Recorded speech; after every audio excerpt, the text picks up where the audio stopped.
Good evening, universe. Tonight I'm going to be doing a haul of all of the books that I borrowed from the library. I usually don't do hauls because most of the time I don't really buy more than one book at a time. So it doesn't really get that exciting, I guess. I don't really have hauls to show you guys. And typically when I go to the library, I am sensible and only check out a number of books that I think it is feasible for me to read within a short period of time. But I didn't do that this time, so I wanted to show you guys all of the books that I had. So first up, we have The Shadow of Kyoshi by F.C. Yee. This is the follow-up to The Rise of Kyoshi. This is basically a story of Kyoshi from the Avatar: The Last Airbender cartoon series. I mean, we only see her a little bit in that series. So this is about her journey with being the Avatar, her avatarhood, and the problems that she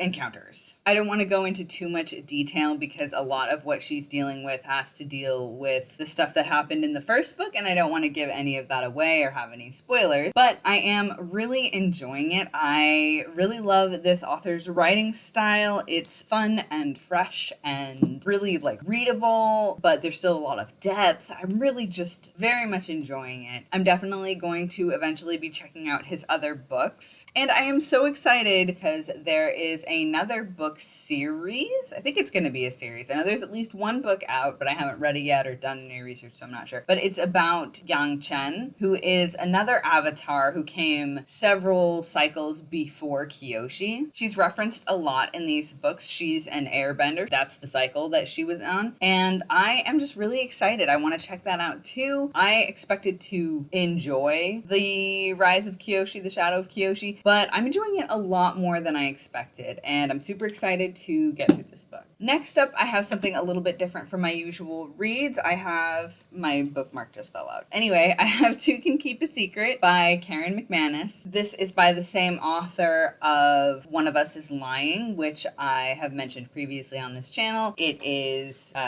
not important right now because I'm talking about this book. So this has kind of similar vibes, I guess I want to say, to One of Us is Lying from what I've read so far. I'm only 4 pages in, but it does have that first person perspective thing going on where you follow, at least I think, just gonna do some quick research, hang on. It has that trading first person perspective thing that you see in One of Us is Lying as well. So it follows a group of people and then you get different first person perspectives from each of them, and presumably each of them has something to do with a mystery. That's what this is. It's a mystery novel. It's young adult. It is about a girl named Ellery, I think. Yeah, so it is more focused, I think, on the main girl rather than the different perspectives, less ensemble. You know, a little bit more focused because she's the only person who makes it onto the book jacket. She goes to a small town with her grandma, I think, and spooky stuff is happening. I think there's somebody who got murdered there a couple of years ago. It has always had a weird reputation. I'm excited to see where this goes. I really liked her writing style in One of Us is Lying. I thought the mystery was great. So I think she's going to do a great job with this too, and I can't wait to dive in. It's also going to go towards my goal of reading 5 non-fantasy books this year, so I'm excited about that. Next up, I have A Violet Made of Thorns by Gina Chen. To be completely honest, I'm not really 100% sure why I picked this book up. I didn't know what it was about. I think it was just the cover. Yellow roses are basically my favorite flower, and I think that's why I grabbed it, because I saw it and I was just like, yeah, I'm taking it. So this is about, from what I can tell, this is about a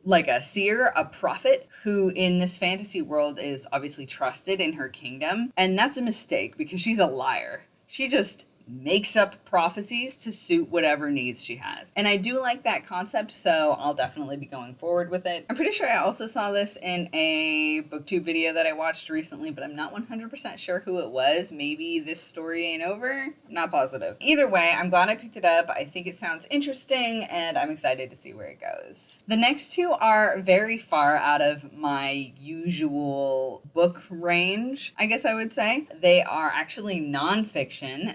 I think they would be considered self-help books, which I haven't read a self-help book in 14 years, maybe longer. And that would be when I was in high school. It says psychology on the back. So it sounds like they're psychology, actually. Either way, they were recommended by my psychiatrist for my brain healing. The first one we have, I'm just gonna call myself out here in my issues, is I Hate You, Don't Leave Me, which is about borderline personality disorder. We'll see how that goes. And then we also have Will I Ever Be Good Enough, which is about difficult relationships between daughters and mothers and how that continues to affect both parties, but mostly the daughter, I would think. So I'm excited excited isn't really the word. I'm intrigued, I'm interested, and I hope they will be helpful overall to my brain health.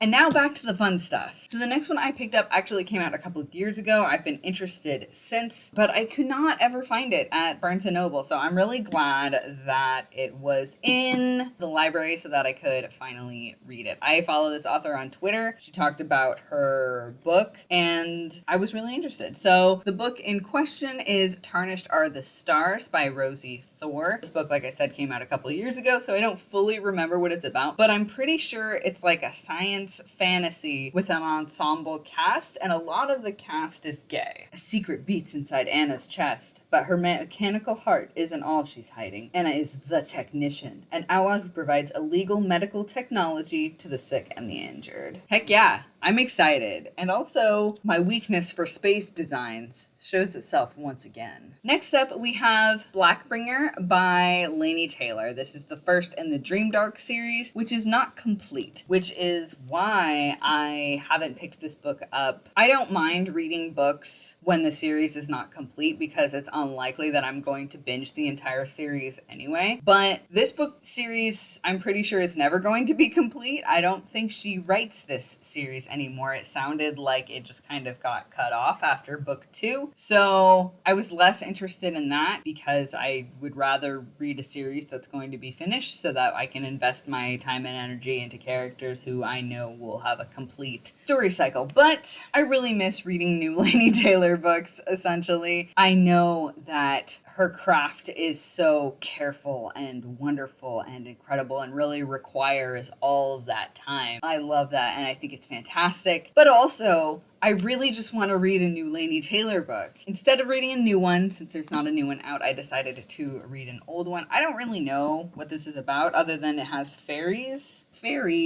And I think this is actually middle grade. It is the fairies doomed to forget what ought never be forgotten. Their wars have faded to legend. Their foes are naught but nursery tales. After thousands of years of peace, the name Blackbringer inspires no fear. But it should. The Blackbringer is no nursery tale. He's the dark come to life, and he's back. Cool. I love fairies, so I'm excited to check it out. Next up, we have an anthology. We have Because You Love to Hate Me by all of these people. Can you read that?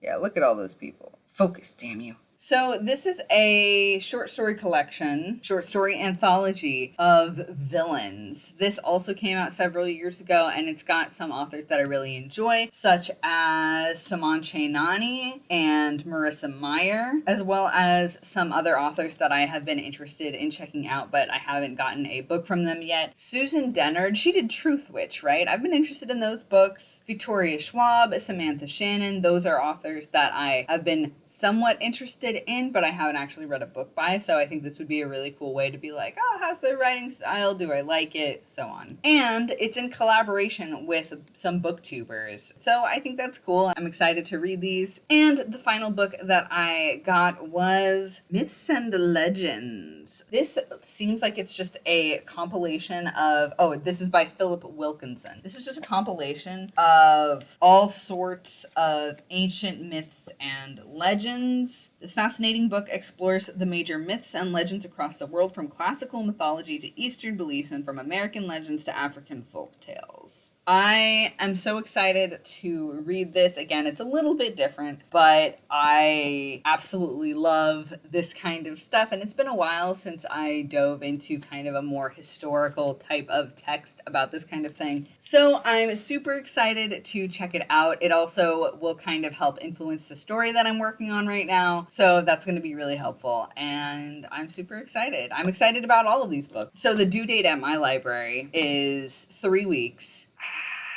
I don't think I can read all these books in 3 weeks. At the very least, I don't think I'm going to read them all in 3 weeks. Either way, I'm excited and I know I'm going to have a great time however long it takes me to get to all of these. But because I have so many library books, I'm worried because I'm not going to make much of a dent in my TBR that I own. But I'll get there eventually. Thank you so much for watching. What are you reading right now? Please let me know in the comments below. And most importantly, have a great night, universe.